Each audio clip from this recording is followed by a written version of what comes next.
Hey, welcome to my first build video.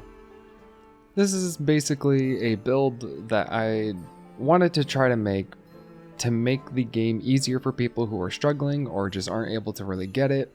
They're having a hard time, which is not a bad thing. People have hard times in games all the time, and this game isn't exactly the easiest at certain points. So I decided to sit here and do something that I haven't actually done in the game and make a build, which unfortunately, much like every other build in this game, kind of has the same ideas, but I'm going to be also talking about different talismans or weapon skills that you can go for that might make it a little bit easier, just less damaging, which as long as you beat the kimono, that doesn't matter. It's okay to do less damage as long as you're winning, right? So talking about the build, it's your basic human build. So right now I'm basically just running Golden Tempest with the lava back chest. There's a couple of different things that you could change out for this if you don't have as many Golden Tempest parts or you don't have exactly what you want. The Amaterasu legs are very good. I think they are perfect for a build like this. In fact, if I just wanted a little bit more survivability, I would absolutely go with these. The Golden Tempest ones are really good if you're playing multiplayer. Peril Promise, which allows you to go into the Hunter's Arm state when somebody is close to death, which tends to happen a lot in multiplayer games, is really nice. I also just personally really like Core Boost, and having more stamina is always just amazing. If you're earlier on in the story, these Red Plume Hirate are also pretty nice, or the Blossom Trail, just because Nimble Fingered, being able to slurp down some healing water faster is nice. These are the three that I would kind of stick to, with maybe this one if you don't find yourself actually needing anything else. Going more for the Amaterasu in solo play, and then the Golden Tempest in multiplayer. The legs, I didn't really see too much. I just like these because I was going really hard into Verve, just because Verve is a really good skill for trying to just not get one shot. And the reason I chose Human Path over Kimono Path, because Resurrection is an extremely valuable skill and has been one I've ran through the entire game with. My only issue with Resurrection is it's a one-time use. So if you just get unlucky and get hit by a one-shot and they pop it earlier in the hunt, you then don't have it for the rest of the hunt. Whereas Verve is just constantly active. As long as you are full health, you are able to withstand pretty much any attack without issue. My biggest problem with a Verve is I feel like being at full health is kind of a pain, especially when you start taking into account eating, because then you're going through a lot of healing water. Personally, if they were to change Verve, I kind of wish it was more in a range, but that's another video for another time. I also really enjoyed the follow through, and although Savage isn't much, it's still something, I guess. There wasn't really anything else I saw that I put a lot of thought into, or a lot of stock into. The gloves, I think there were a couple. I really like these. Reactive Expert, and again, Core Boost is just nice. Reactive Expert, reducing your stamina lost when using Ukame, which is the slide after being knocked away for, I guess, recovering perfectly. You could also go with Strong Arm Remedy. I don't think it's terrible, especially if you are running Peril Promise. It's not the worst.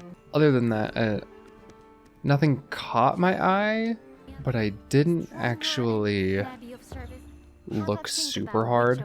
You could also go with the Grimstalker ones. Again, I really like follow through. Destruction Art's never bad. Lava back gloves could also be good if you're also using Peril Promise, because again, going into a hunter state without having to actually mess with the annoyance of Hunter's Arm is pretty nice. Chest piece, I don't think that can actually really be messed around all too much with. I think this is just the best chest piece in the game for Human Path specifically. It's just a nice solid war ready so that you stamina recovery speed while your weapon drawn is better. This is really good for Wagasa or really anything. As long as your weapon being drawn, which it generally is for a lot of the fights, it's nice to just have that extra bit of stamina recovery Verb, just good human skill. And then Strong Arm Body, being able to reduce your stamina depletion when Hunter's Arm activates, because it is going to activate. And then finally the helmet is the Golden Tempest helmet. Drawn Weapon Boost Fury. I don't really find this too useful. I don't think draw attacks are something that's super impactful, but I also don't exactly know what the game counts as a draw attack. New Leaf, absolutely insane. This is a busted skill. It is so good. And then, again, more Verve. That's basically it for the armor. But if you find something that you like better, by all means, go for it. That's just what I found that I prefer, as well as what I had access to. And again, this is just a survivability. If I were to go for a full human damage set, I honestly would just go for the Grimstalker and just go hard onto crits. But that's not what we're doing. So then, the talismans, I actually don't have a lot of good talismans for this kind of build. I've not farmed out the exact perfect ones.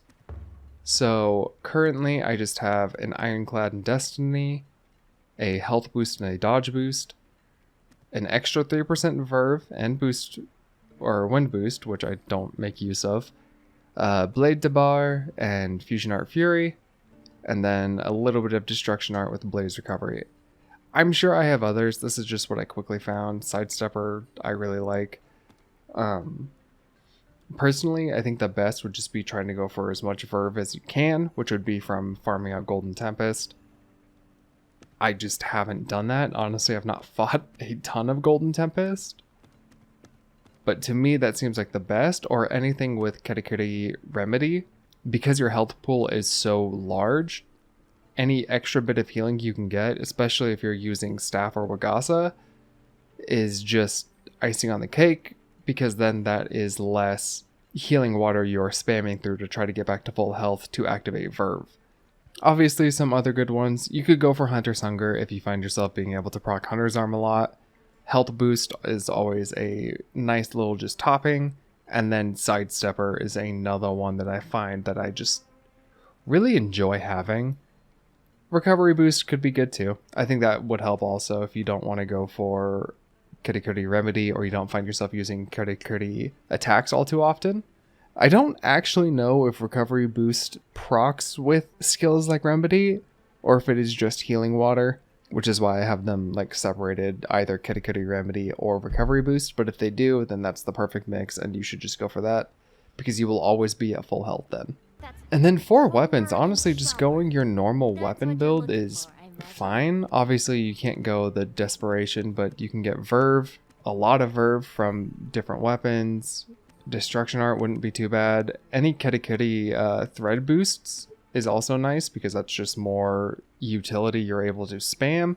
Katakuri Remedy is nice, and then One Stroke Critical or Critical Chain can help a ton. Otherwise, any like utility, it doesn't really matter as long as you just don't have the Desperation inherited skill, because you can't make use of it, so there's no point.